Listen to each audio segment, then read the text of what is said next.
Buswood, I bust through and bust moves. Stay true, they kill it, they stay smooth. Handsome brothers stay set in the mood, but they wanted funky rhymes from the brother so cool. Trying to check the vibes and set the conversation. The keenest minds to find this observation. I'm on 10 podcast, so don't not face it. We'll be the first to declare our greatness. Checking out, check out, I'm checking it twice on the weekly. I'm busting, cause busting is life. If you don't know, now you do though. You should peep game, that'd be cool though. Cause your part is crucial, so get on the movement. If you ain't busting, don't know what you doing. Wasting your time and ignoring the truest. Some of the realest, they greatly influence. Kings in Montana creating a movement. Scrapping or rapping or laughing or acting. It really don't matter, cause this is our passion. We busting and trusting. It really is something. When it comes to our family, you know that we love them. That's how we roll. Montana in the house and we taking control. Podcast kings in the place to be. We taking over, just wait and see.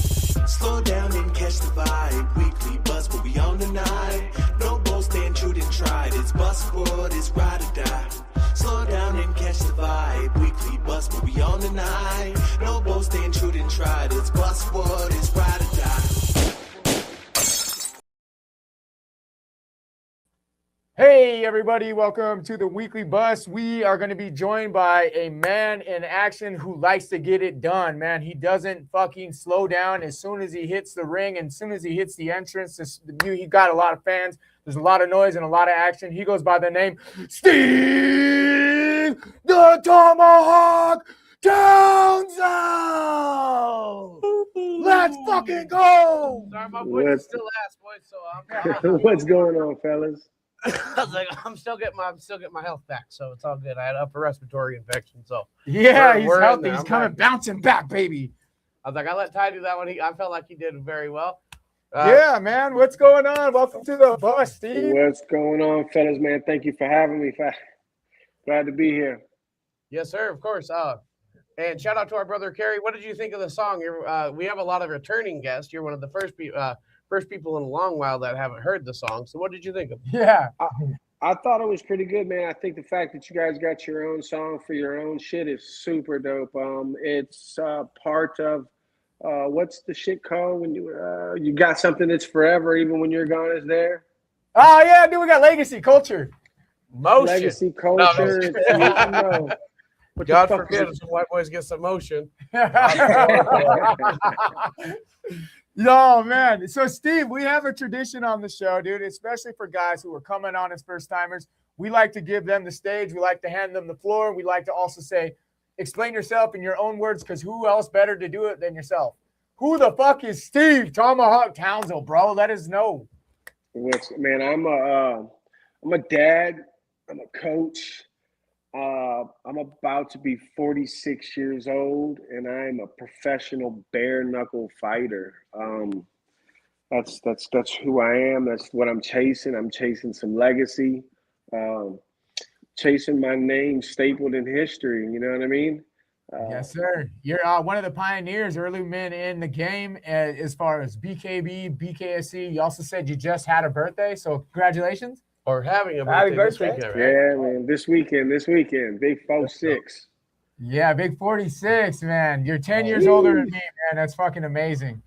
Would you have guessed he was that old, though? No, I was just going to tell him. I said, you look better than me, man. I got gray hair, and I only turned 31 this year. Like, come on now. I've got a couple grays in here now. They're starting to pop in. All right, now that you mention it. No, I'm just Shout out to Kill Eagle and Kill Eagle Promotions, man. We got a show coming up in Helena that we'll be promoting on April 18th. April 18th. I was testing him. You know, my memory is horrible, dude. I'll be shooting in the dark sometimes. So April 11th, we're right here for Fusion, but Capital Punishment coming to you April 18th. Yes, sir, man. We're bringing the heat in Helena, man. So Capital Punishment, get your guys as fighters ready. Shout out to Kill Eagle and Wes. Thank you for tuning in, Wes. You know what it is. As always. Shout out to Kyle Serber.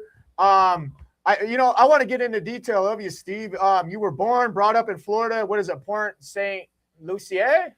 I'm from Fort Pierce, Florida, man. I live in Port St. Lucie at the moment, man. Born, raised, Fort Pierce, Florida.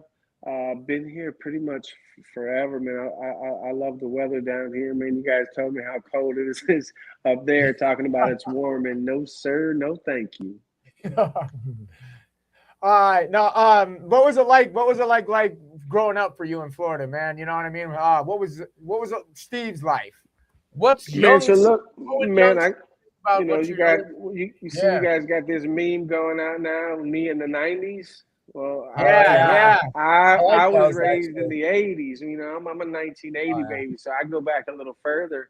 Man, it's amazing, man. Everything you could think Florida would be like. You know, I mean, I've got the beach right here, so you're fishing. You've got the woods right there. You've got the courts right here. You've got the jungle over here. Everything is it's just all here. Everything you think Florida is, it probably is. You know. How many gators have you wrestled out there? I've wrestled 0 gators, but man, Zero gators? I just told somebody this earlier. I was talking to someone from Cali. I've swam in canals and the river and lakes and all these things pretty much my whole younger years, you know. So I mean, gators have always been here. It's Our never boy really West says, you all don't got something that we got. We got the mountains, baby. Yeah, We y'all ain't Y'all got definitely got the mountains with snow on them, man. though. Ain't got no mountains with Yeah. snow on them, though. Hey, you guys do have it all as far as creatures and all in betweens, because Florida man doesn't ever let you down. He laid low for a long time, but the other day, man, I came across something on IG that said Florida man got captured by dolphins and they had him build a city. Dog, did you guys see that shit? I did see something. I did see something about that Well, too. That shit's crazy as a That is wild. motherfucker, dude. Think about it, man. We've got summer pretty much year round, so sports is a year round thing. Man, I grew up playing sports my whole life. So before I ever fought, I mean, there was a baseball, football, basketball, wrestling, like, and every team from out of state that lives in the cold comes down here to train, you know, in the off season. So it's like this is one of the biggest sports states in the United States. So that's been a big part of my life as well. Very true. And you guys are like culturally diverse, you know, so you actually get all those like Southern influenced food. You get gator bites, you get a little Cajun, you get, you know, a little this, little that, you know what I mean? So it's like growing up with all that different options, you know, you can really explore what you're good at a young age. Yeah. Big facts. Do you ever hang out with Cutman G down there? He's a fucking wild man. Yeah, man. Cutman's cool. He's not too far from me, man. I just seen him, I think, last week with the newborn. Congratulations, you know. Yeah, man. Yes, sir. I'm like I was telling you guys off camera, man. I'm pretty in the mix with all the guys that are fighting down here in Florida. More towards the south and the East Coast. Like I'm still cool with everybody over there in Clearwater, Tampa, whatnot. But like I see these guys over here on a regular basis.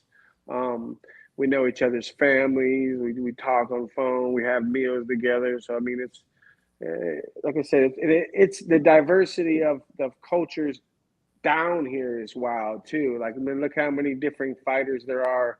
You know, in the BKFC alone. We've obviously got a very huge Cuban background, ethnicity fighting down here, but we've got pretty much everything else as well, you know. And when you think of BKFC, a lot of these guys are coming out of Florida. We fight here probably like 4 times a year. That sounds about right. I feel like Hollywood is headquarters. I know that Dave thinks Philly now because you know Philly's home grounds for him. But like when people think of BKFC's home headquarters, they think of Hollywood, really. Yeah, and like I went to Philly. Have you guys made it to one of those cards yet? Yep, I went to Philly. Knucklemania 5.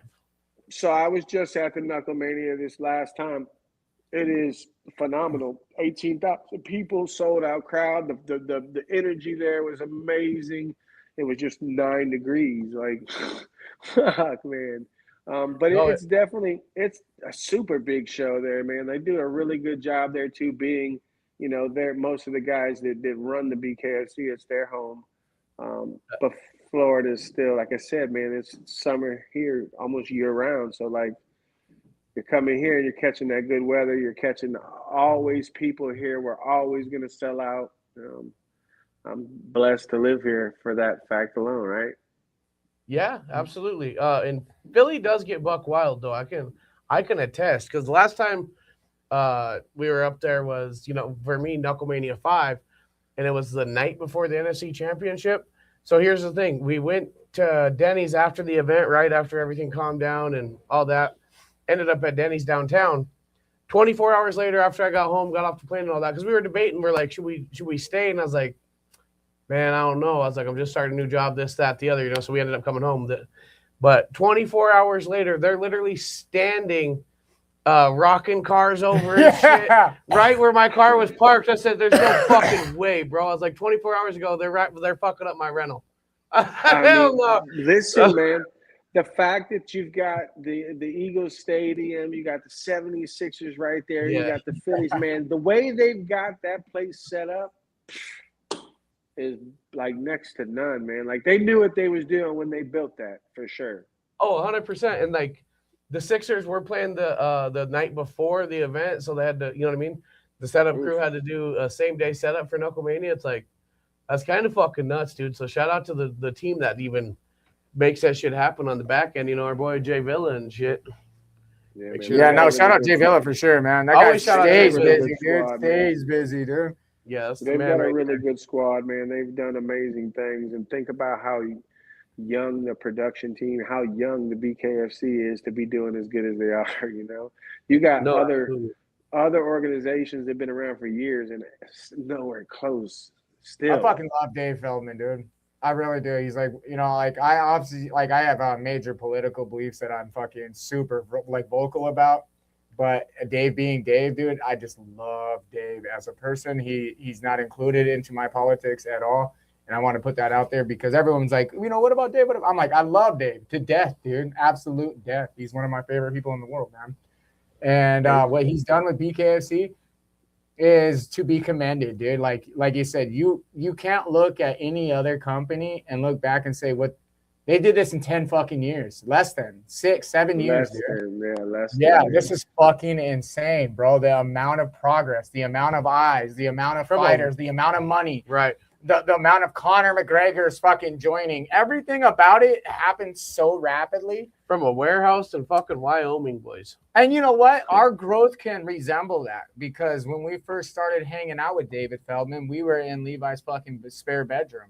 And now we've gone through 3 different studios and traveled the world. Levi's been in Dubai. I've been fucking across every corner of the nation. And you know what? We can thank part of that to Dave, dude. Dave is like his I can honestly say flowed over here, dude. Dave helped me get on my first flight, bro. So, I think I was part of the bus for about half a week, and I was already on a flight to Palm Springs. So they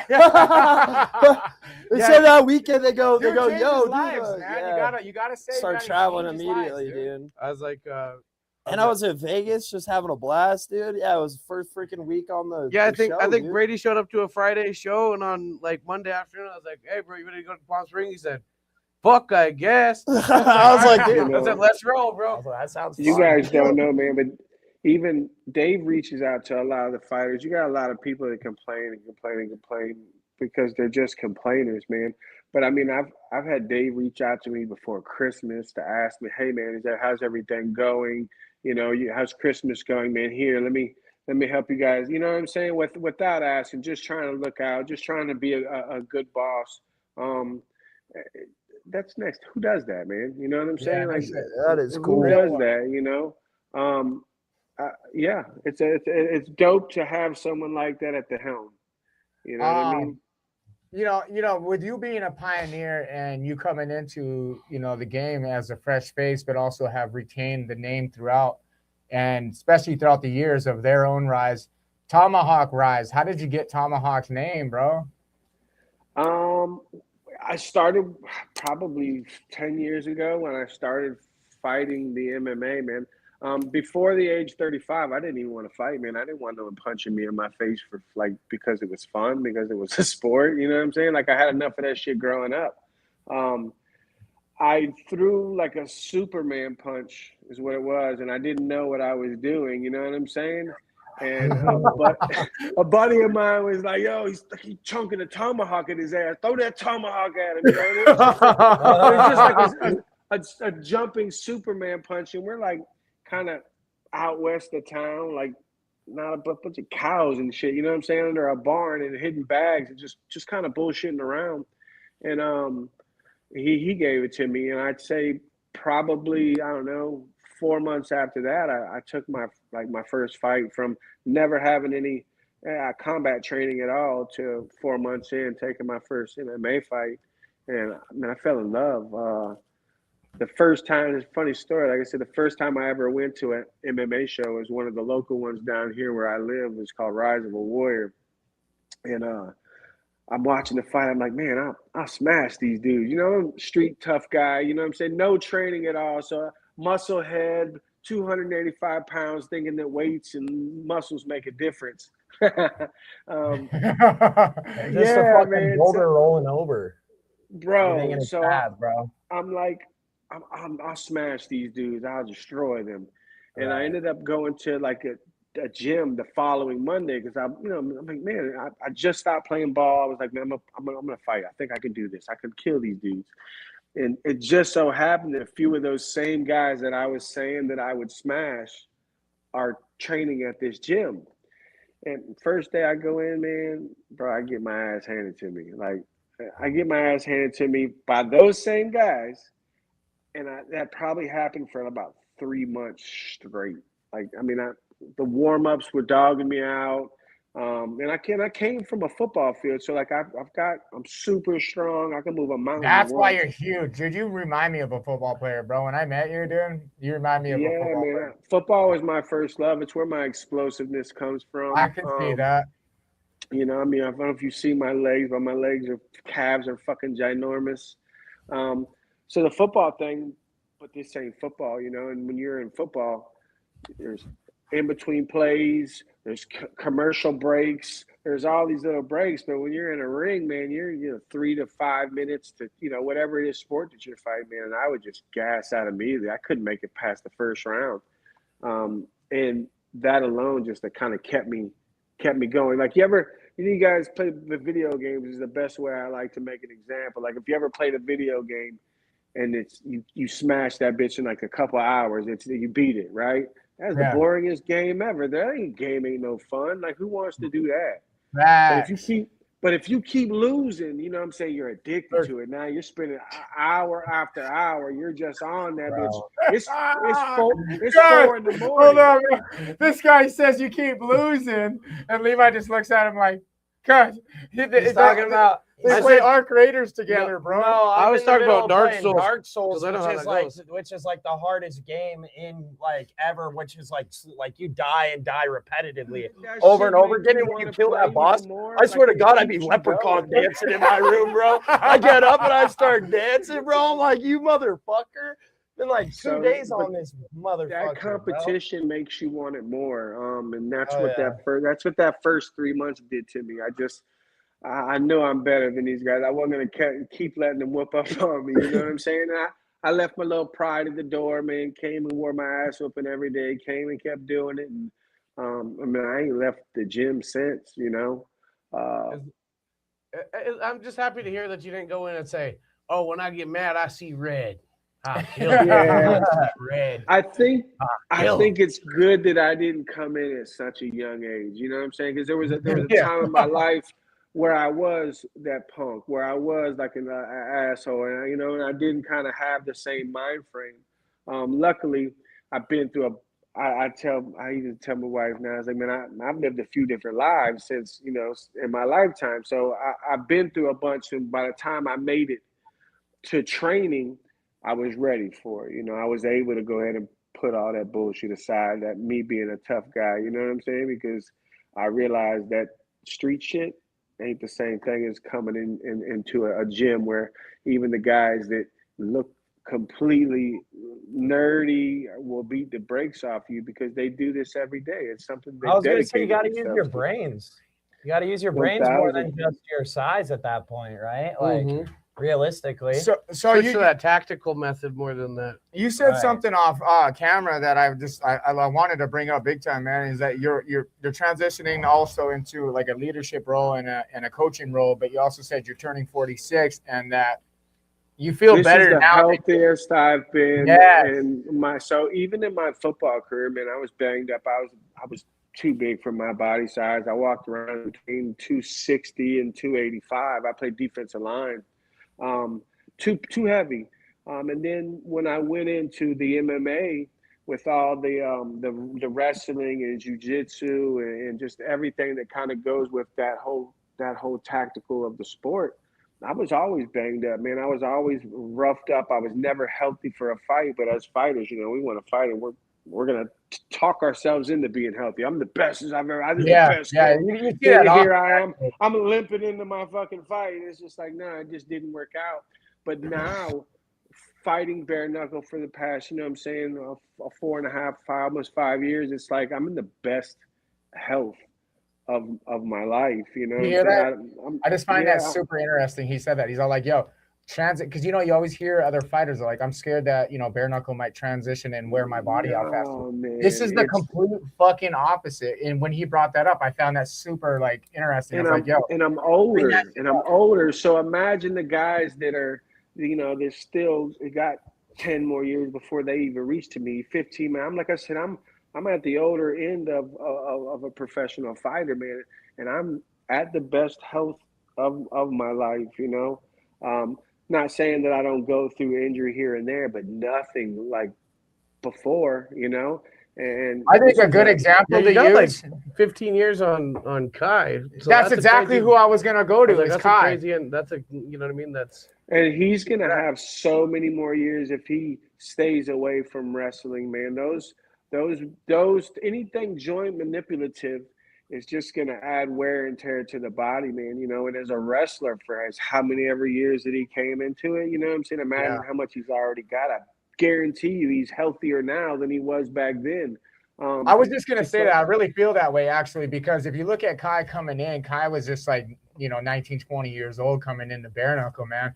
Now he's been trying to fight to get a dog. Now he's now he's a fucking champion for a couple of years going in, man. And you see, like, honestly, you look at his weigh-ins. I was just doing it today, actually, myself. I went from his first weigh-in to now. He looks so much healthier. And it's, you know, obviously you got to give credit where credit's due. He's worked way harder. He's with DL, you know, training, and he's with some other professional guys that help craft his body. But it's science too, man. Like, we learn as we go. So like, the worst cut ever is going to be the first cut that you do, because you have no idea exactly what you're doing. You're going off of what somebody's telling you. You probably don't have any data to back up the stuff that you're trying to do. Yeah. So in not knowing that is worse than going through it. So now I'm mentally destroying myself on top of physically doing it. You know what I mean?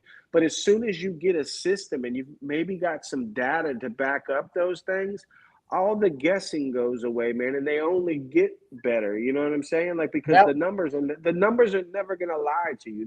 I tell all my guys now, I'm like, listen, if you don't know what you're consuming, then you don't know what you need to burn. If you don't know what you're doing, then all you're doing is guessing, man. And guessing, man, you got a 50-50 chance of landing where you need to land. Let's take the guessing out of it and put some type of program. This guy's a fucking genius, dude. Like, you hear him speak, honestly, you're like, the people you're coaching, he's super literate. No, yeah, exactly. No, I love that you said that word. You're very literate, dude. Like, not only are you a fucking, like, a really good fighter and a good person, because I've been around you in person. Me and you have hung out in person, bro. Like, and I was telling Levi, I was like, dude, I like Steve. Steve's cool as fuck. But, like, hearing you speak to the others that you're progressively teaching, you teach. You know what I mean? That's a craft, bro. People don't realize the word teach. Like, you can teach, dude. I pushed myself. Like, I've been asked to, you know, there's multiple. Like, even when I was still fighting MMA, man, I've had really close friends of mine ask me to come in and coach classes. And for the longest time, I would say no.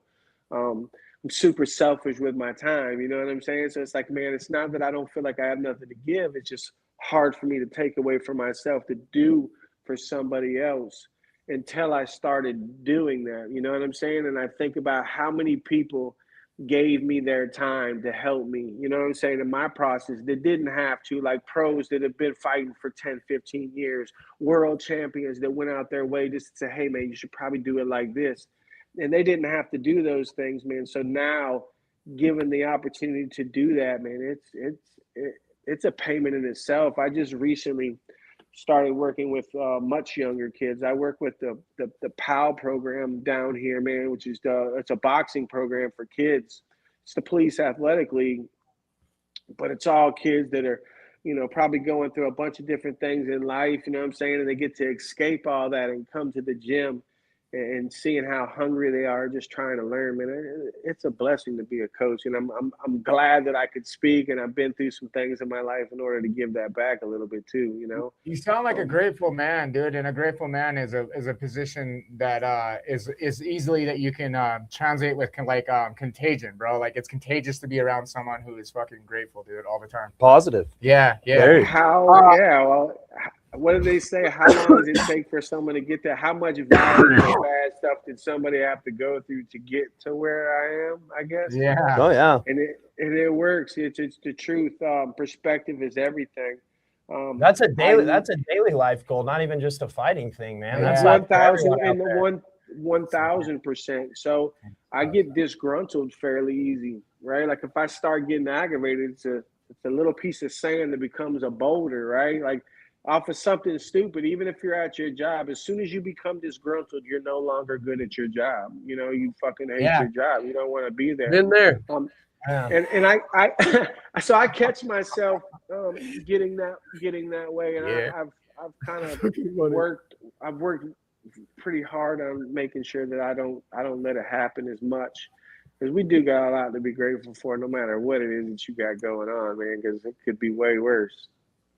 So I got a question for you. You know, you keep it all positive and everything, but like, you know, transitioning back to your career, and you're actually, you're not that humble in the ring, man. You're a bad dude, and you're about action, and that's from the moment you get in there, from the moment you get out, you bring the fucking heat.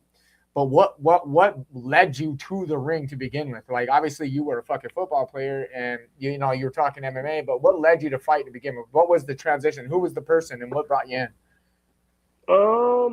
It's a few people, but it started out with me going to that MMA show that I was talking to you about, and a friend of mine named Sid brought me to it, and from there, it was the guy who promoted that show, which is Dan Donaldson, to my very first MMA coach is Danny Babcock, and Danny Babcock was a world champion. He's fought in a few different MMA promotions and stuff. They kept me going, but it's the competitiveness, man. Like I've always played sports. Listen, if we are standing on the edge of a mountain, man, I want to piss farther than y'all. I want to compete. Like I think competitiveness, and man, and it's healthy. It keeps you young. It keeps you moving. It keeps you doing things, man. And I want to stay healthy. I want to stay living life, man. When you stop moving, you're dying, man. And once I got to the point where I couldn't play football anymore because my body it was beaten up, man. You know. Yeah. I'd play on a Saturday and wouldn't be okay till Wednesday, Thursday. It's just too much. Yeah. You got to learn to like outweigh your pros and cons at that point. And I was never. Well, and you gotta focus on recovery more, right? Yeah, that's what I'm saying. Like, how much fun are you having if you're recovering? That's kind of like what's this fucking Andrew Luck said. Read a lot of people Andrew Luck was that way. He said, I can't have fun anymore, dude, if I'm fucking constantly. I didn't take any of it serious, man. I didn't train for it. I went out and had fun. You know, I mean, I'd go to practice and do the ins and outs, but. Whoa, I can hear you really good. Whatever you just did, dude, you sound great right now. Do I sound better because I took the damn ear pod out, man? If you should have said that. I would have took that. I didn't know, dude. You sound great right now. So I can tell you that I think your AirPod voice coil might be cracked. Yeah, because you sound incredible right now. I didn't know what was going on. We got to communicate better, guys. Hey, I turned you down on our side. I was like, maybe man, I want to compete. You know, I want to compete, and I'm sure when my fighting's over, I'm gonna find something else to compete. I always told myself I'd end up going back to the gi. You know what I'm saying? Find something that's a little slower. Just always competing. Help other people's reach their goal. But yeah, I'm pretty. Well, I'm a smiling face until we step inside that ring, and I'm gonna smile until it's time to line it up. And when it's done, man, I'm there for business. You know. And after we're fair. done, I got one for you. Cool. You live in Florida, right? Yeah. Yes, sir. You're rounding, like you said, you're rounding into the 50s. Are you thinking about golf, brother?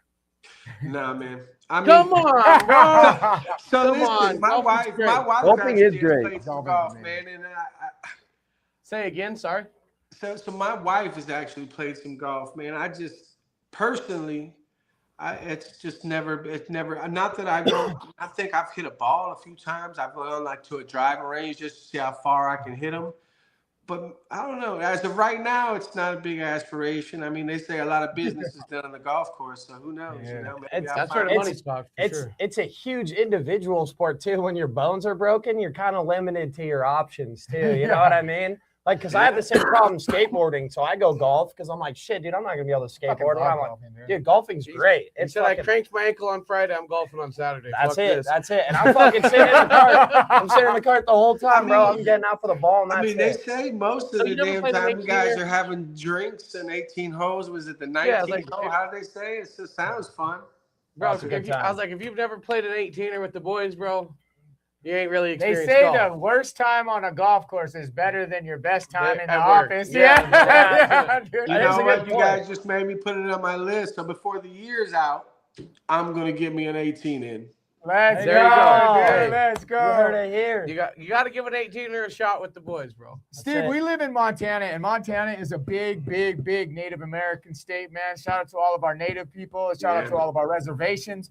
You're a Native, bro. You're a proud Native. Yes, sir. I want to Super know proud, about it, super man. proud. You inspire a lot of Native Americans. You bring good energy to a lot of Native American energy.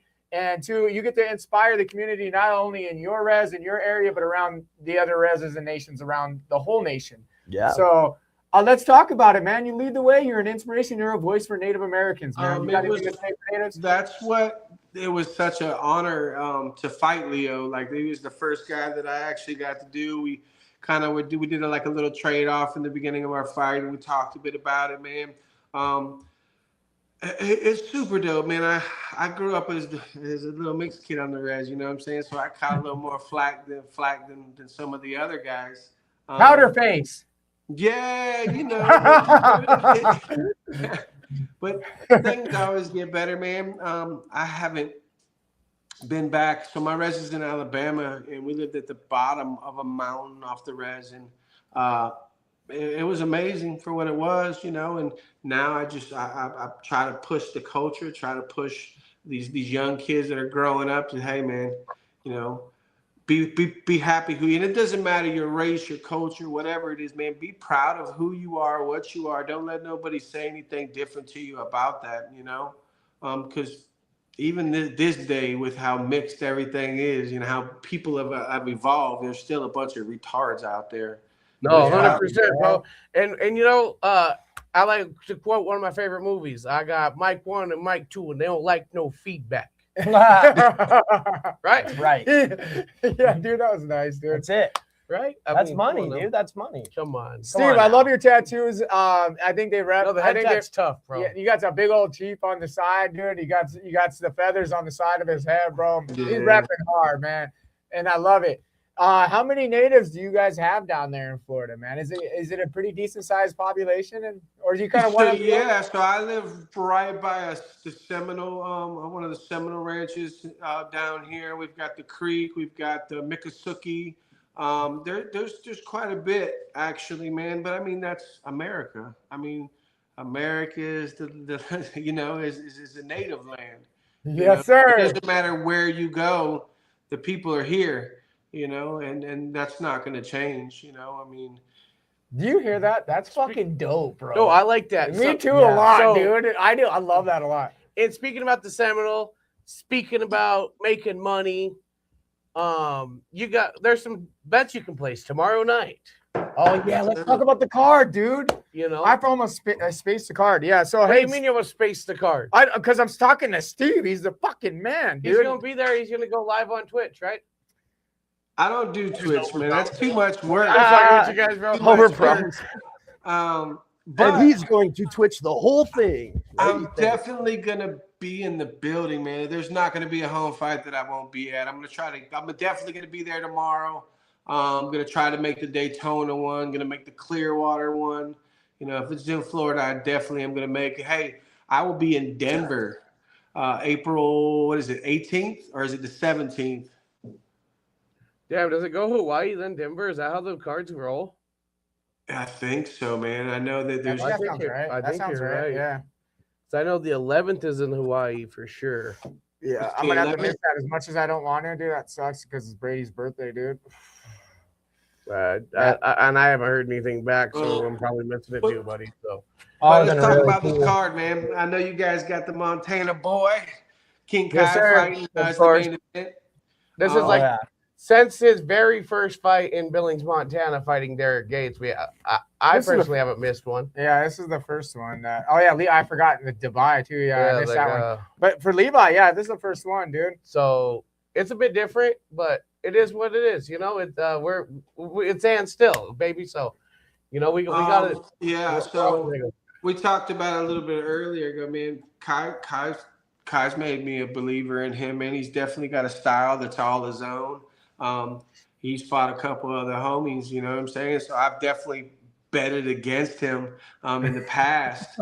And he's made me a believer to the point where it's like, man, it's going to take a whole lot or something really spectacular for me to bet against him again. I told you earlier that like probably, I don't know, 3 or 4 fights ago, we talked at the Hard Rock, and he said some of the dopest shit as one of the guys coming into the sport. Man, like we're still making it up as we go. We're still perfecting our craft and kind of figuring out what the style is as we grow, you know. And he's continuously done that, you know. His style is definitely. I haven't seen another guy's style who has the same as him. When he mixes his wrestling.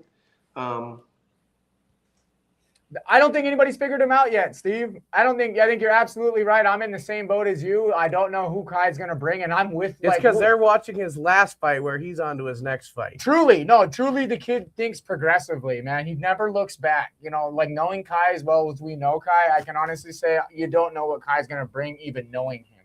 Because of the camps that he does and the things that he does, bro. You're right. He evolves so fucking fast. And I've said this since back in the old studio. I said there's not a person that fights in the ring that can transition as fast as Kai does. Like his mind, once he sees something not working, he adjusts immediately. Dude. And then I don't think he's not doing anything different for the opponent.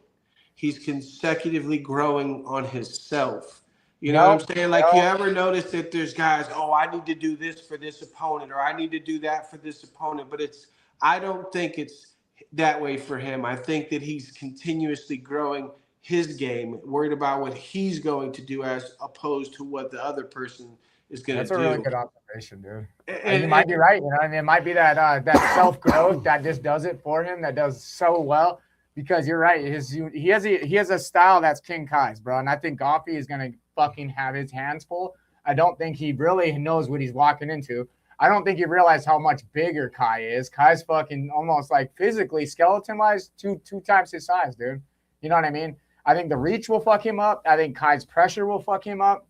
And whether Goffey has and it's gonna answer a lot of questions, you know, because people were pushing that Brandon Allen fight, and we seen what happened in Dubai. Yeah, no, truly, Nico got all over Brandon, which I was shocked about, dude. That shocked me, dude. That really did. I was like, what the fuck? Because I expected Brandon to mop up Goffey. Brandon's definitely, he's a finesse fighter, man. He's another really good guy. You know what I'm saying? But he got kind of jammed up into all that, you know, and. Not to make excuses for nobody, but think about it. You're traveling halfway across the world. You probably got over there, 1 day, 2 days beforehand? Yeah. The preparation that goes into that, man, once again, no excuses for nobody. He lost, but that's a big deal. Like you're going on a completely different side of the world in a very short frame time. I wonder how that fight would go at a home fight where he didn't have to go through all those changes, But that part too. Because if you're not flying, on your own, because you're flying with bare knuckle, you know how it is, right? You fly out, 1 or 2 days. You get there on Wednesday, you fight on Friday or Saturday. Because that was back-to-back numbered events, which was that was a crazy fucking ballistic. that was a crazy weekend for fights. Gaff that dude's strong, man. That guy, he hits hard. We also spoke about that. I mean, he's a pretty decent fighter. He looks skillful to me. I don't think that he lacked in any of those things. I think Kai's just gonna bring something a little different that he has. As you just said, guess who's now halfway across the world? Yeah, he had to take that trip that you're exactly talking about. And not only that, took off on Sunday. Not only that, dude, like I'm just not sold on it because honestly, I think that he has a very, very similar stuff. And no dog, because I really like actually Brian Duran, but like his style's too similar to Brian's. We've seen what happened to Brian. We've seen what happened to others that come in like Brian that's dealt with Kai. Kai knows what to do with aggression. And whether you think your aggression is going to work on a fighter like Kai, you better realize that your patience better be longer than your aggression. I'd like to see the Gaia fight happen again, man. So do I, bro. That would be a good I fight. think a healthy Gaia, this is me talking as a homie, but also as a fan of the sport. They're gonna put up a really, really good fight, man. And at the end of the day, that's what everybody wants to see: really good fights, And I'd like to see that one happen again. Whether it's 2 fights from now, whatever it is, hopefully. Kai's entertaining it. I think Kai knows that's a big money fight in the long run, because of the amount of following that El Gallo has amassed. You know what I mean? He does have a fucking fan following, and that doesn't stretch. Think about this. Think about this. Kai is headlining in Miami. Yeah. So he's got his own following here now as well. Like it's deserved. So like that fight alone, that's a big fight. So I mean, that'd be a super dope one to see again. He sold a lot of tickets on his first go around. Kai almost outsold people in Florida, being the away guy last time, and we talked to a few, we've seen that same thing in fucking Salt Lake City and all that. Facts, dude. Kai's a ticket seller. I mean, that's just who he is. But the reality is that the kid, when you bring the El Gallo 2 fight in, is that you get 2 nationally recognized fighters, dude, that literally can bring in money and sell out fucking an entire arena on their own now. You're right. Kai planting his flag in Florida, man, solidified him as a conqueror. I never thought about it, dude. He conquered the fucking Hollywood, dude. When you main event the enemies fucking, I mean, like originally that was his rival city. There's a few other guys that I think would also, they don't have enough fights in the BKFC yet, but it's just Florida's got a bunch of fucking athletes, bro. You know what I'm saying? Not taking away from Montana. You guys are fucking dogs in yourself. You know what I'm saying? But there's a variety down here, man. And I think after a few fights, I'm excited to see where this is going to go in the next year or two, man. Me too. We haven't even reached the top yet. Like we can't even see the top. We're still climbing up. I think we're still digging our own stairs up the mountain, though, bro. You know what I'm saying? And we're at the base. Hell yeah. Speaking of rising stars and being at the base and earn their name, dude, Perdomo, man, you got this monster dude that's coming in the heavyweight, and he's literally, it's hard to deny it at this point. He reminds me of Goldberg, from the WCW days when Goldberg would walk out, everyone knew someone was getting fucked up. That's the case for Perdomo now. It reminds me of like Goldberg. That's cool, yeah. Oh, Mike and Mish. Yeah, man. Sambo's a tank, man. He's a tank. I think that he's going to continue to grow. I don't even know when you did that. It was when we were starting up the conversation. I think is this his 10th fight? Perdomo's, I think so, dude. He's getting there, dude. And with each one, I mean, he's pretty much ran amok. And even though that he went into the extra rounds this last one, he still didn't disappoint. He still completed the mission. I wonder what it's going to be like. Yeah. When he faces, thanks for making him go the rounds, bro. When he faces an Arlovsky, even the big one would have been. That's a big man. You know what I'm saying? Like, so I'm not saying that he hasn't faced opponents and he's not who he is, but like I still think he's got some big dogs to face to see how all that's going to go, and I'm excited to see it. I'm excited to be a part of it. You know, I mean, you got Andre on his way out wanting to defend his title. You know what I mean? So if that's the next fight to be made, now that Arlovsky took Big Ben out, well, what's gonna happen, right? Like that's gonna be kind of crazy, bro. Yeah. That'll be done. Even that. So Arlovsky's down here in Miami. You know, he trains out of top team. Or Jack Doherty stuff, right? He's hanging down. Oh yeah, dude. Oh, I forgot about the neon thing. Yeah, dude. Or Jack Doherty. You're right. Hey, dude, that was kind of stupid though, man. He's just beating up fucking kids out there, dude. Who the fuck's gonna run up on Arlovsky like that and act stupid, dude? Come on, but dumb as fuck, man. These regular people who want to play pranks and do stupid shit on their phone. You don't know what somebody's going through that day just because they're on a camera or whatever it is, man. You're going to end up catching somebody that's really going to get hurt playing those silly gags. Dude, you can see it took the patience on that old boy not to just rip them people apart, dude. No, well, he had his title fight, like 3 weeks later or some shit like that? I was like, it was super close to fight time. Was that at the Dirty Boxing event? It was. I think so, dude. I think it was, yeah. You got Brian fighting though, which is kind of crazy. He's not a co-main. Perdomo took it from him. But he's fighting Derek Perez, dude. Who do you got on that fight? Brian all day, man. I like Perez, man. Perez is a dog. He comes to fight. But I just seen Brian like 2 weeks ago. He looks different, man. He's got a different focus. Yeah, he does. He's got a different focus to him. He's kind of put the phone down a little bit, man, and got back to digging in. I think he's back at Young Tigers Foundation with Coach El Tigre. And he looks good. He looks sharp. So it's a different kid. Yeah.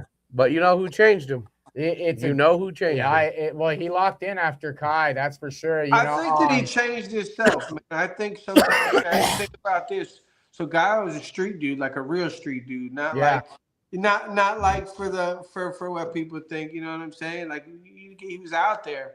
So you come into something, man, you realize that you got something going on, and now you're making money doing some legit shit, having some fun. It kind of goes to your head a little bit, and I think the cameras and all that stuff, it plays a role. You know, I mean, look at some of the biggest athletes in the world. Like, look at when Mike Tyson, not to compare him to Mike Tyson, but think about all these guys when that happened to them, how it changed them for a short period of time. And it does take a loss, man. We don't learn from our wins. We celebrate our victories, man. We learn from the losses. So luckily, God, that's awesome, bro.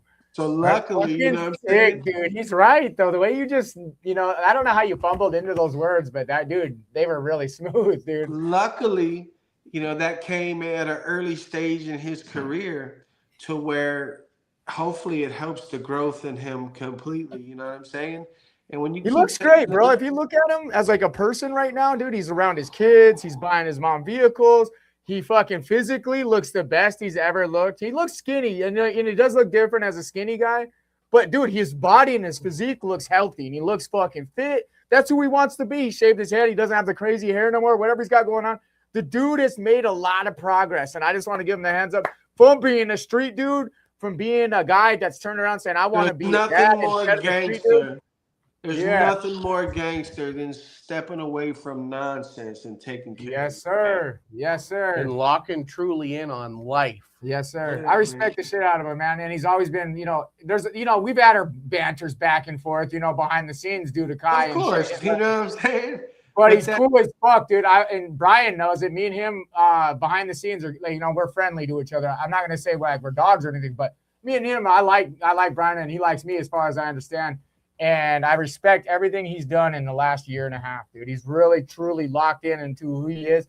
If he is chasing the belt and the Kai too, I think the whole world wants it. You know what I mean? Like, it would be dope to see it. And, you know, if he keeps beating ass the way he is, Kai's going to accept it. I don't think Kai's denying it at this point. He's been encouraging it. Yeah, it's all got to make sense, man. It's got to make sense to the fighters. It's got to make sense to the promotion.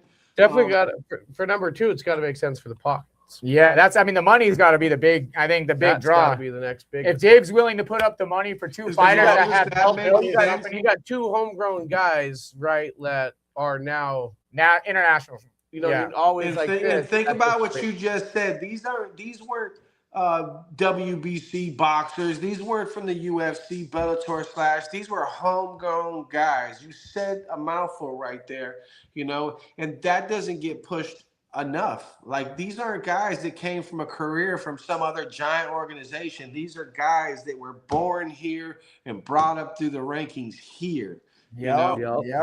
And it's coming. You know, it's coming. You know, those paydays are definitely going to come. You know, like I said, man, we're building a legacy. I hope I'm trying to make sure I'm a part of that legacy. And man, it's coming. And like I said, we're still climbing up those steps, building steps. We ain't even climbing up, and we're making steps. Let's talk about you now, man. You know, I know you were coming off of like your hand injury, and you know, you got some things going on. I know you're looking to bounce back. Do you have your eyes on anybody? I know Kamozi's in your range. I'm coming off a three win streak. Bryant the other day. I've called out a little bit of every. If you're in the top, I want you. I've called out Lorenzo Hunt. I've called out Houston Alexander. I've called out Quentin Henry. I've called out Chris Camozzi. I've called out Esteban Rodriguez. Recently, I brought up Bryant Acheson. Listen. Yeah, Bryant. If you are a monster and you think that you are it, I'm here to prove that you're not. I'm here to take those fights. I want to see that fight with Bryant. I like that fight, man. First of all, I like that fight. I like him. I don't understand. Like, when I made a comment the other day, I was like, man, I ain't seen you fight in the BKFC, but I haven't seen you fight in the past year in the BKFC, and you're still in the rankings, which is kind of like mind-blowing. Like, I went from being ranked to not being ranked, and I've won the last 3 fights. So it's just like the whole ranking system kind of confuses me in the BKFC. I think that's always been a controversy, bro. Honestly, I tell fighters not to look at it, bro, because, you know, if a lot of the card selecting and a lot of the matchmaking was done off of fucking ranking, it would matter, but it's not, dude. It hasn't been like that since the beginning of BKFC, dude.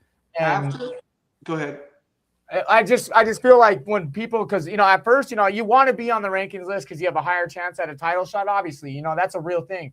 But then when you start realizing that a lot of these guys were getting contracts and you're getting 1, 2, 3, and 4 fights a year, and it's based off fucking social media or your last presentation, you start to not care about them rankings as much because you realize you might be able to earn that title fight by out fucking running someone else. Right. So after this last fight, me and Mohawk, man, we talked up something good. The promotion really were starting to push that fight.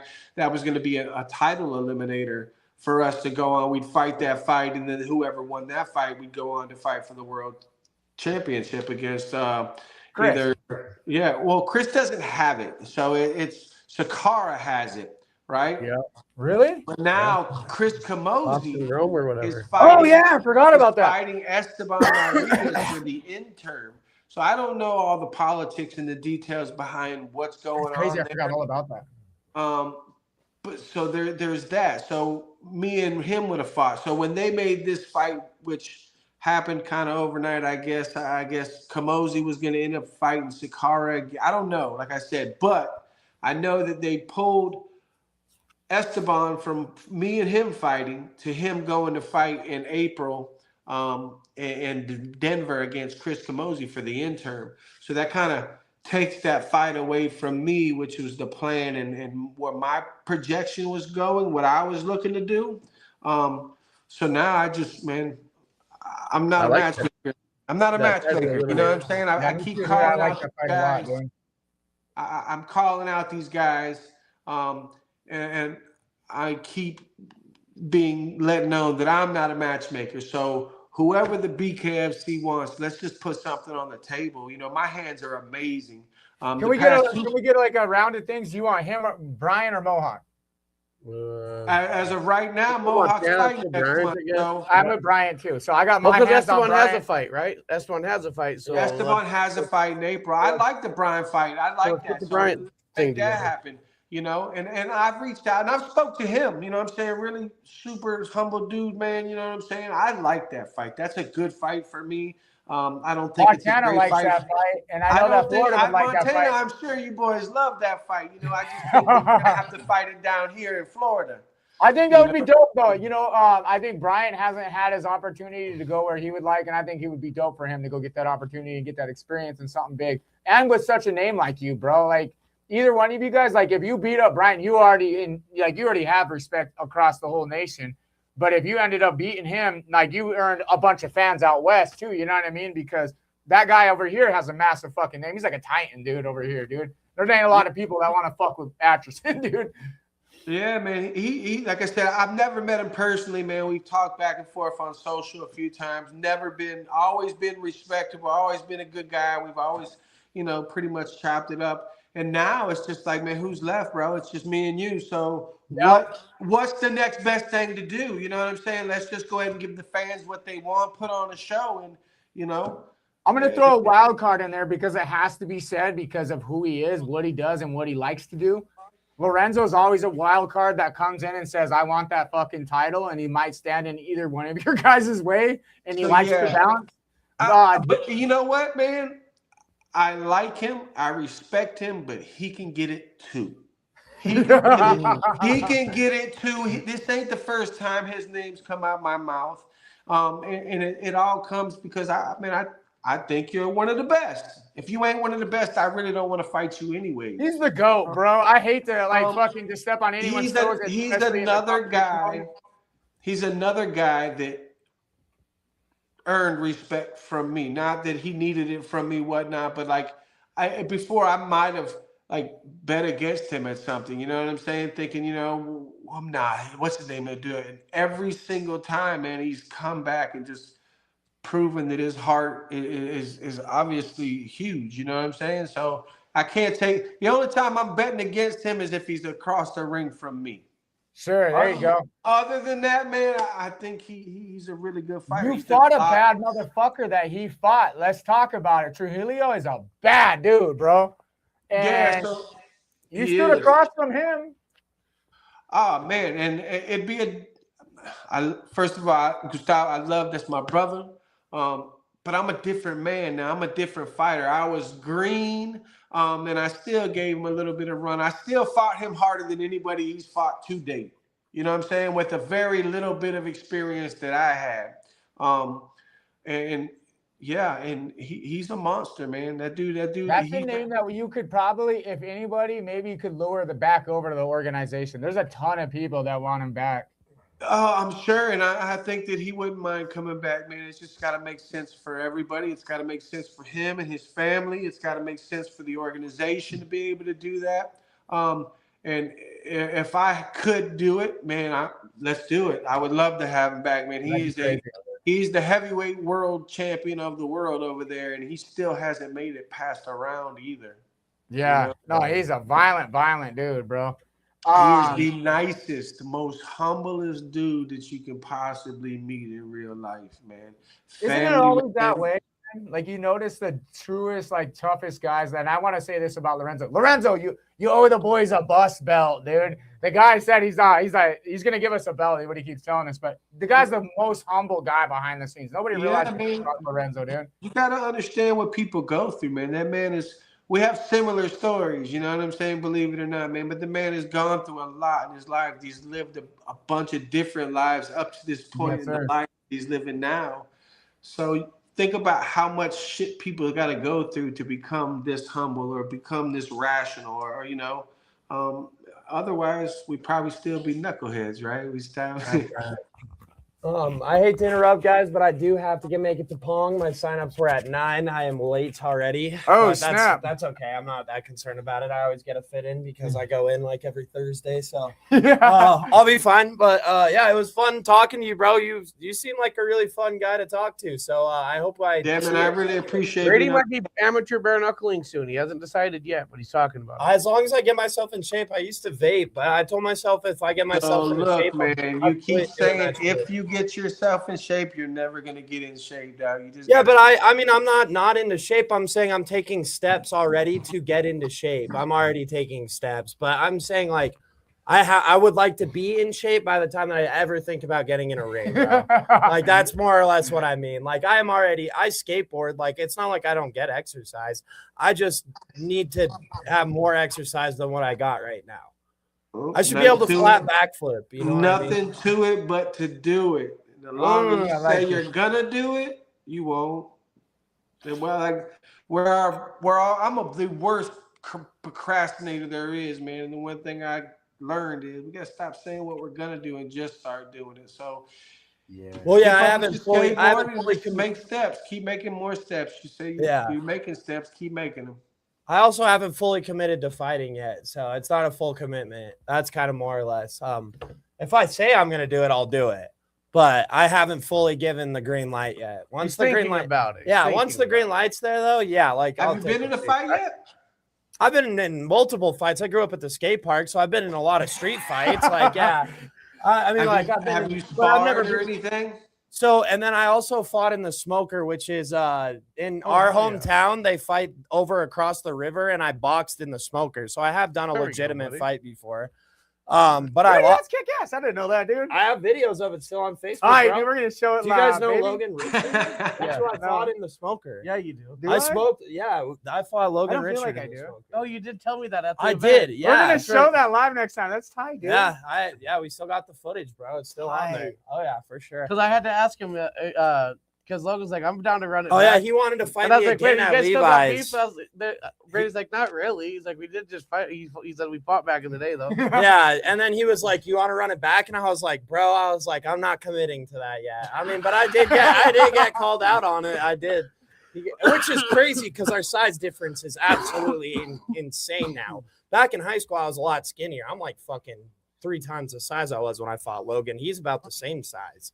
He hasn't changed since high school. So, but he's a tough kid, dude. Really, he's a tough ass kid. Logan's like fat guy's fights. Yeah, he is. He's about the same size as Kyler. Yeah, he's built and he's small and he's quick, but he is very small. Like, yeah. But that was cool though that he did that because that was balls. Yeah, boys. Anyway, but yeah, Brady. All right, man. Take off. Hopefully we win some money at Pong, huh? Yeah, buddy. Yeah, hopefully. 300. Good luck, boys. Or whatever the pot is. I don't know what it is. Peace out, brother. Peace out. My dog. Good luck, my brother. All right, boys. Kill it out there. All right, so Tomahawk, back to you, bro. I have a question for you as far as your seasons. You said you're a man of many seasons. You've been through a lot of shit. What's been like your toughest season as far as your fight career goes, and like what was your like drive to get out of it, dude? Like when you were in a rut. Nice. So I've only been fighting for 10 years. It took 10 years to get to where I am today. I'm going to tell you the worst moment of it as well as the best moment in the same night. And we were just talking about that fight. Knucklemania 2 was me versus Gustavo Trujillo. Man, every fighter's fear, everything that they think about that they don't want to happen is to get knocked out in a fight, you know? And that happened to me in front of, I think 17 million viewers. It was like it was a big night. It was the biggest viewing ever in history up to that point. It was ginormous, man. And I didn't just get like knocked down, man. Like I didn't move for like over a minute, you know? Oh fuck, I didn't know it was that long, dude, that you was out. And it was pretty real. There was no like, I don't know, like I've watched guys flop and act like, you know, I feel like they act. There was no acting in it, man. He caught me with that gnarly. Thiago Alves act. I will never. Sorry, I don't mean to interrupt you, but like, dude, when you throw that out there, I'm just gonna throw him under the fucking bus. I watched Mike beat him up, sure, but when he hit the ground, I swear to God, me and him made eye contact, and he was smiling at me, and like he was just letting the seconds go by. I'm like, what do you like? I remember looking at him like, what are you doing, dude? You know what I mean? Because I'm sitting ringside, you know. And he's sitting there looking at me smiling. I'm like, he's throwing the fucking fight, dude. Who we're talking about?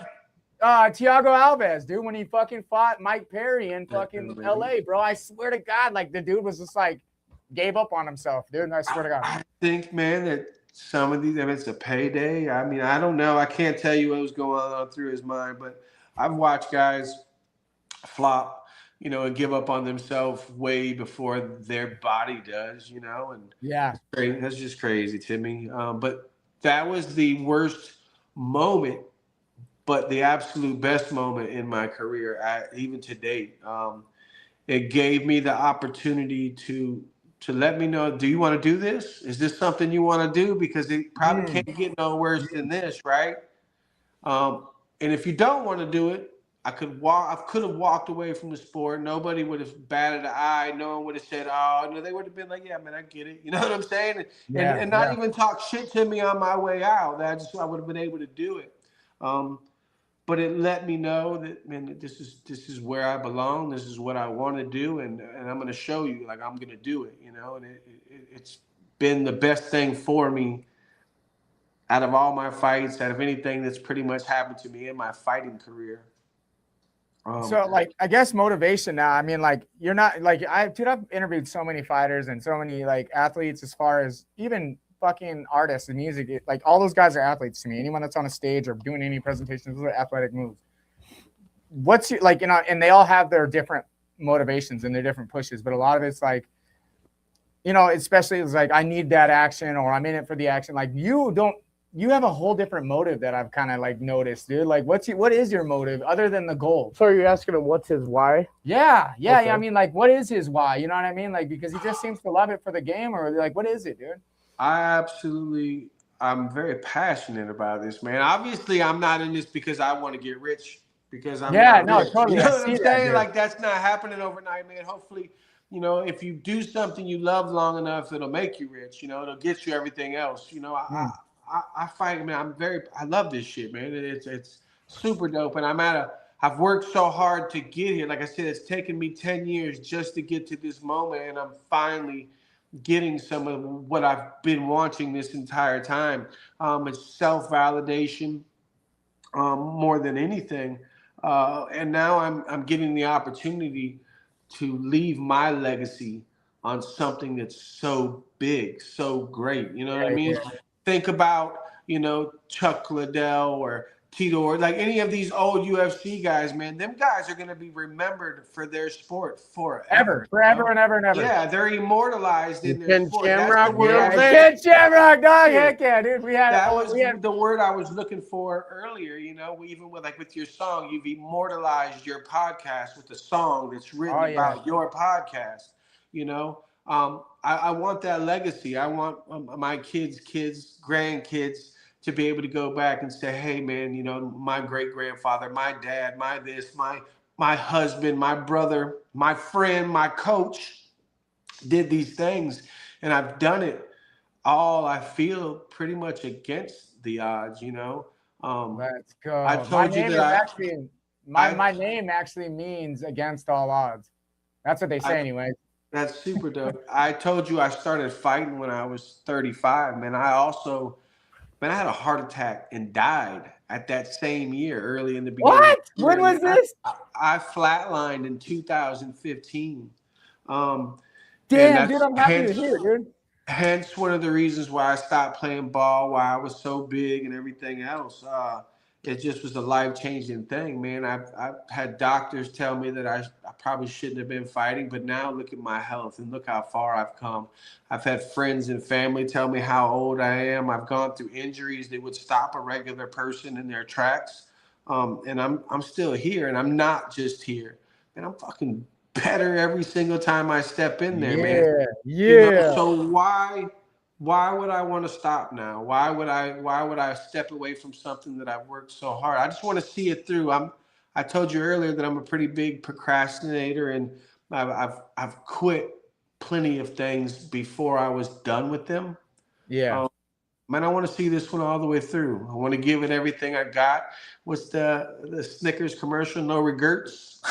I don't want any regrets, man. You know, and I've come so far, worked so hard. I want to be able to walk away from the sport, doing everything that I wanted to do. And, you know, if by chance I don't make it to be a world champion, you know, I'm putting everything I have into becoming that. You know, I love that you were talking legacy, because it kind of just feeds into my next question here. And like, on the topic of legacy, when it's all said and done, you know, I mean, like, what do you want your people to say about Steve and what you stood for when it's all said and done? Like, what was like the remembrance of you? Yeah. Because legacy is always like, I mean, like the memory, the stamp that you've placed on others that they can relay. What would you like people to remember you for, man? I'm a hardworking underdog, and I never lost myself in the mix. Let's go. I've never lost myself in the mix, man. I'm not saying that there's not some people out there that could say something bad about me, but it's probably from a past life. You know what I mean? Anybody that knows me, I'm not giving you the reason for that. Not an opponent, not a regular person.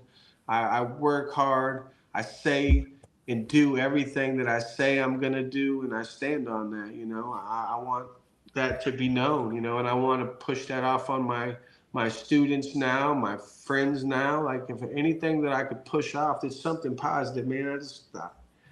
I don't want to give you a reason to talk bad about me. You know what I'm saying? Even my opponents, even if you lose to me, you know, you got no reason to talk bad about me, because you know what? After the fight, I told you, man, really good fight, man. I commended you on everything you did, and we're friends. We're family. You know, there's nothing more intimate than a fight. Like, I'm closer friends with some of these guys that I fought with, people that I've known for years. You and Leo are friends. I see you guys behind the scenes. I love Leo, man. Leo's my brother. You know what I'm saying? Like, even when we did the little post-fight interview, you know, coming together as and you know, as Native Americans, speaking on a podcast together, man, that was a big deal to me. Fighting another one of my brothers is a big deal to me. You know what I mean? Like, that's a prideful thing, you know? Yeah, man. Yee! I'm happy to have you on, man. I think you're an inspiration. I can't wait to see you lined up next. So the one-liner I got from what you just said in the last 3 minutes is the junkyard dog that stands out, baby. Yes, sir, dog. Yeah. I love that, man. I fucking love that. That's my one-liner that I put together for that. That's good. Tomahawk, dude, you are a fucking cool dude, man. I love the way you're leading your people. I can tell that it translates, because when I sat in conversation with you, I was learning. And it sounds like a lot of growth along the way. That's really the important part. Is if we ain't growing, we dying, man. Bro. Yes, sir, man. I'm always forever a fucking student, no matter who I talk to. And if I can learn something from you, then I appreciate the conversation more than ever.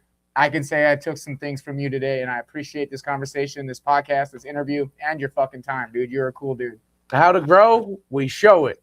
That's right. I don't want to keep you much longer. You've already given us close to an hour and 20 minutes. I was like, yeah, you gotta get to fucking. You got action tomorrow, dog. You got big boy shit to do, dude. And we don't want to keep you all night, but I want to give you an opportunity to spill your beans, thank your people, show love to the companies that show you love. And our boy Wesley Kill Eagle Jr. does say, come out and visit Montana. Come fight out here one of these times. If Dave will let you go, you know, even if we have to send a note to him and say, Dave, let him go for this fight. We want you out here, dude. Yeah, man. Leo sent me his new promotion and stuff, man. I'd love to come out and check out the fights up there. It'd be super dope. But I got to come in the summertime, man. I can't deal with that cold. Yeah, he thought I was crazy. He's like, isn't it cold up there? I said, it was cold a few days ago. I was like, it's 45. He says, oh, hell no, that ain't warm. No, dude, that isn't warm. I was like, to me, I was like, anything above freezing, we're good, bro. We're happy at that, bro. No, sir. I would love to see you up here, dude. And, you know, we only offer this to cool people. I would like, you know, if you're in town, dude, I would like, if you have time, to come hang out with us during the summer, maybe go out to our cabin, campfire with us. I think you would love it out here, man. Yeah. The campfire involves a lot of shit in Houston, and I bet you're cool like that. Yeah, dog. Yeah, we gotta bring you out to the campfire, cool dog. Like if you're getting the invite from the boys to our personal place, man, you're a cool motherfucker, dude. You know, because I'll just say we are all one with the earth. That's all. Yes, sir. I like it. All right, that's the hint I'll give you for now. You can piece that together. It's easy. Nice. So I'm gonna let you have the floor, man. Shine on your people. Do everything you want. Promote your fight. Call your people out. We want to see first and Townsel foremost, man, I want to thank God because without him, I wouldn't even be here, man. Secondly, I want to thank my wife. Baby, I love you. Coach Byron Zamora with Cut Strong Boxing, the Alliance Group, Shift Culture. I'd like to thank Dynamic Wellness as well as Inkaholic Tattoo. You guys complimented some of this. You complimented some of the ink, man. These guys have been amazing for me. BKFC, thank you for the opportunities that you continue to bless me with, man. And I hope I continue to make you guys proud. Who else? I'm sure I'm forgetting somebody. Why Lose Combat? I appreciate you guys for the love and support as well. How about the jewelry guy with the brass knuckles? Oh, listen, Diamond Knuckles, my guys. I freaking love you. I'm gonna see they're there right now, man. They're already in the building. I will see you guys tomorrow. Super stoked to be able to work with you guys as well, man.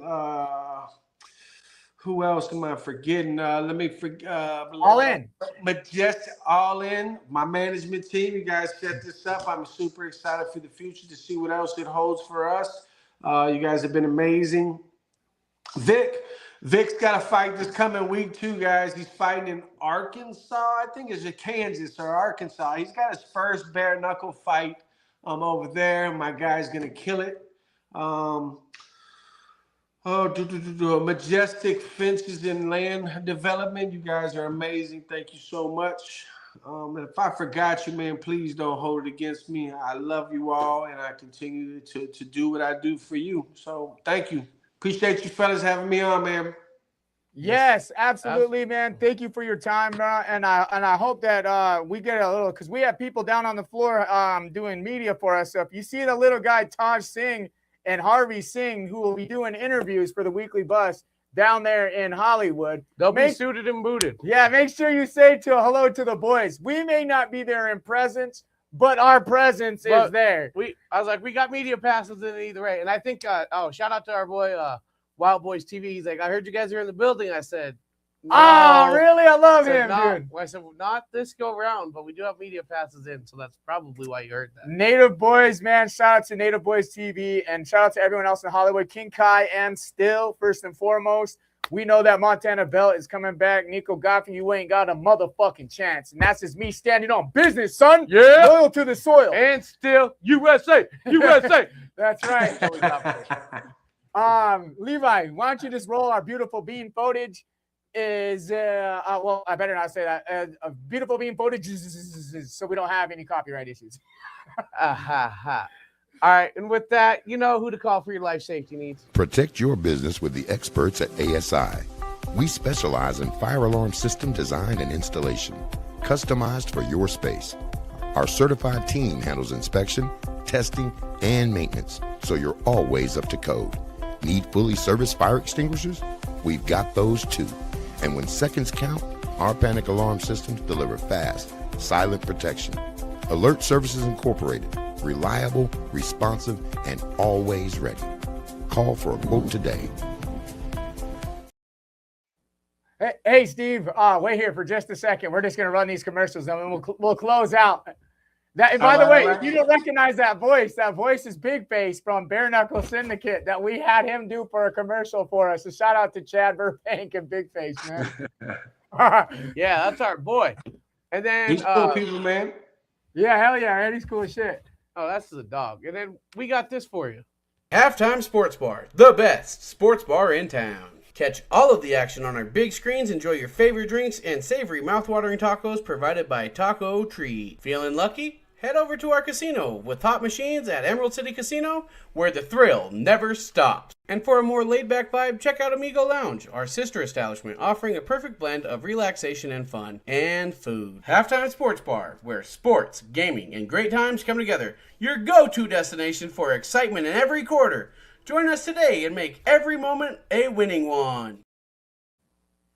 Well, that's bizarre. And I think we got one more, Steve. 2 more.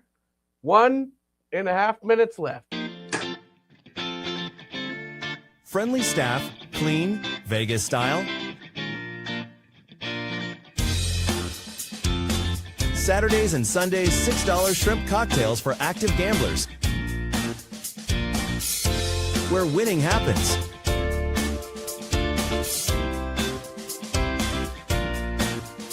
Full bar and gambler menu available until 12 a.m. It's always a good time.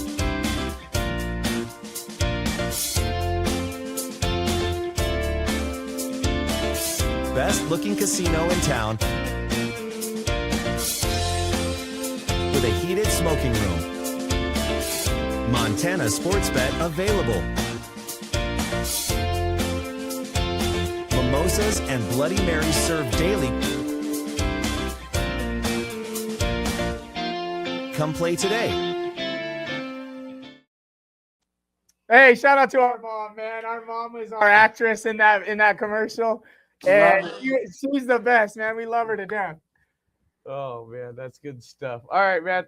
We're going to end this. We'll chat with you here in a second, but we are. Hold on. Oh, wait, what? Steve, I want to know, who do you want, man, your next fight before we close out? Talk your shit, man. You're going to talk your shit. Listen, I've caught a bunch of guys out, man, but the last person I called out, let's do it, Mr. Bryant Acheson. I want it down here in Florida. It would be really good to come, say, June? Or earlier, May, June, tomorrow. Let's make that happen. You know what I'm saying? Oh, yeah. Hello? Yep. They're adding it tomorrow. No, that'd be sick, though. I'm calling Jerry Maguire. We're going to make this happen, man. We're going to show you guys the money and let's make it happen, man. Bryant Acheson versus fucking Stephen Townsel. Let's go. Let's fucking go, man. Thank you for joining us. Thank you for your time. Thank you for all your information and teaching the boys some gangster shit, dude. Fucking right. Levi, right. You know what to say right here. Yeah. We are. Oh, in honor of America, I was gonna play another clip. I'm sorry. Oh, okay. Just for the boys. Slow down and catch the vibe. Weekly buzz will be on tonight. No more staying true and tried. It's Buzzwood, it's ride or die. Slow down and catch the vibe. Weekly buzz will be on tonight. No more staying true and tried. It's Buzzwood, it's ride or die. This big dog will fight when you rattle his cage. You'll be sorry that you messed with the U.S. of A. Hey, Montana boy, here it is. Cause we'll put a boot in your ass. It's the American way. Hey! Fuck that. I'm screaming out. Fuck that. Fuck that. Fuck that. Woo! Fuck that. Hey! Hey! Hey!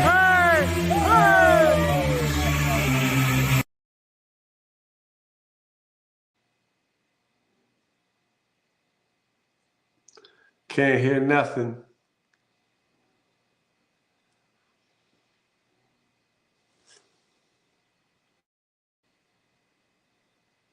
Ending. Steve, thank you again, brother. Have a happy birthday and a good weekend, my man. Yes, sir. Yes, sir. Happy birthday, brother. 46. All right, man. You boys be safe, man. Baby, we made it. We are. We are the The Weekly Weekly Buzz.